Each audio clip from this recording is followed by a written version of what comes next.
The reason why you're not making $10,000 a month is simply just because of productivity. It's not the sexy answer that anyone else can sell you for. It's not like, I could sell you like a little program that teaches you how to like level up in this business skill or anything like that. It's literally just that you don't know how to work. You've never been taught how to work before. School doesn't count. You struggle to focus, you wake up and the first thing you do is eat some carbs and some cereal, or you scroll on your phone, you check a few messages, and you don't realize that all of this is sapping your potential.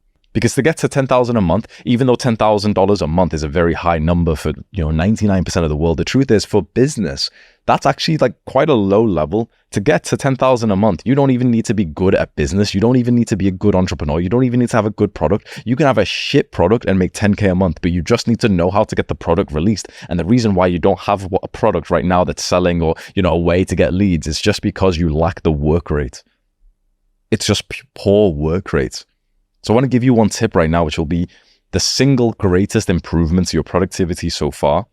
There are 2 extremely strong productivity tactics that I can tell you. The first one is called eat the frog. You wake up early and you eat the frog. The idea is that if you were made to eat a frog, when would you eat it? Imagine like you're at dinner time and you can have this lovely 3-course meal. It's this really nice meal with dessert and everything. But to have that, you have to eat a live frog. When would you eat the frog? Would you eat the meal first, then the dessert, and then eat the frog afterwards, push it off? Most people will try and push it off, right? The intelligent person says, yeah, give me the frog right now. They eat the frog first, then they eat the meal after that, then the dessert. So it gets better and better and better. Most people do the exact opposite. So when you wake up, do you eat the frog? Do you do the hardest task, the most uncomfortable thing first thing in the morning? Or do you let it mentally like turmoil you for all of the day and you keep pushing it off? Yeah, I'll go to the gym at 6 p.m. Yeah, I'll do the work at 6 p.m. I'll do my homework at 7 p.m. Do you wait and wait and wait and wait? Or do you think to yourself, you know what? This is going to be lingering in my mind. How about I wake up early and I do it first thing in the morning? Me and my friend Scott, who sat right there, we wake up at 3:30 a.m. and we do our hardest work there. Now, this isn't to say that you need to wake up as early as me, because this is just like my circadian rhythm. This is the time that I wake up and I feel awesome. But the highest achievers I know either wake up early or they stay up super late, like I'm talking 1, 2, 3, 4 a.m. and they eat the frog. They get this very hard, important task done at a block of time where no one can contact them. Along with that, a very specific piece of advice that I can give you is intermittent fasting is one of the greatest productivity tactics you could ever find. Everyone else online is talking about Pomodoro technique and all this like little peasant stuff. Specifically, waking up and not eating anything for the first few hours of the day whilst you work on that huge task is of 10 out of 10 importance. I wish if I could teleport back in time and say this to my younger self, my business would be making closer to $500,000 a month right now. Easy. You cannot overestimate how important this is. Intermittent fasting is where you eat all of your food in a smaller window. So most people wake up and they, within like 10 minutes, 20 minutes, they're eating breakfast. Then they'll have like a little bar of something. Then they'll have like a little juice. Then they'll have like something else. Then the second meal, then lunchtime, then dinner time, then a little after dinner snack, then like something else at like 8 p.m. and then they'll stop eating. They're eating for all the day. That's inhumane. That's not how you humans eat. We just don't eat all through the day. When you think about the animal world, when you think about primal humans, our body was not designed to be just eating little snacks through the day. It was designed that we just stay fasted. We have no food inside of our system. We hunt, we kill, we cook, and then we eat. We feast. We feast as much as we possibly could eat, and then we don't eat again for a while, for a day, for 2 days. There's so much comfort in eating that some people eat throughout the day because there's so much pleasure in the nice taste that you get on your tongue. One of the greatest ways that you'll be able to do more work is you wake up early, you focus on some really big task. So for example, I'm a YouTuber, so for me it's recording. Maybe for you it's studying. Maybe for you it's practicing this exam paper. You know how you can do some exam papers, you can practice, or you can do some homework or whatever your business work is. To do that first thing in the morning while specifically you have not ate anything.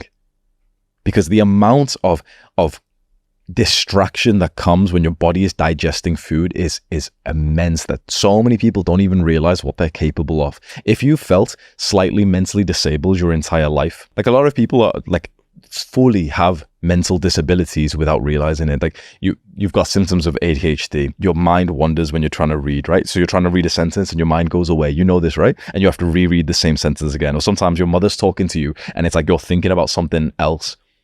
If you have these kinds of symptoms, imagine what it's like when you're trying to do this hard task. You keep pushing off this hard task that you need to do because when you're trying to do it, you don't actually have the ability to focus and get it done because your body's digesting, and like 60% of your ability to like get work done is just gone when your body digests. Never mind, especially if you're having like carbs and sugar. That causes like brain fog. If you're completely fasted, one experiment you can do, many people won't do this, but if you just wanted to actually get to know your body, don't eat anything for an entire day and just go and eat some carbs afterwards. Maybe read a book. As you're reading, okay, your brain feels sharp. Have a couple bites of oatmeal and see how mentally disabled you turn after you've just had a couple of bites of some oats, some sugar, some fruit. You'll literally notice the difference that you can't even focus on the words on the page anymore and your mind wanders. Now, imagine living your entire life like this. It's 11 a.m. and I have not ate anything. My brain is sharp. There are no voices in my mind right now as I speak these words to you. How could another YouTuber compete with me when he's had like this big bowl of cereal? You know, he wants to get in his calories because he really cares about his muscle gain as well. If you implement just those two tactics, you will outwork 90% of other entrepreneurs. Wake up early and eat the frog. Do the hardest task first. Intermittent fasting, don't eat whilst you work. Andrew Tate is very famous for this as well. A lot of the killers that I know, a lot of the guys who are like very hard productive, they don't eat all day like you do. They eat once a day at 4, 5, 6, 7 p.m. after they've worked all day because it makes you sharp. You know how NoFap, it's very similar. NoFap, semen retention, it's like you abstain from this little dopamine pleasurable activity. Certainly, like, you know, the cult of NoFap online, so many guys talk about it, they don't even understand. But like, certainly, bro, if you get onto NoFap, semen retention, and you fast as well, like you don't eat for most of the day, you become like this animal version of yourself. If I could go back in time right now, this is one of the few things I would say to my younger self. Intermittent fasting, eat the frog first thing in the morning. I have a private community of entrepreneurs, of young guys who are learning how to make a business, which business model to choose, how to level up, how to be more productive, how to eat in a certain way that lets your brain focus more on your business work, and every other random thing you can think of when it comes to becoming an entrepreneur. That's Adonis School, and it's the top link in the description that you can go and click on right now.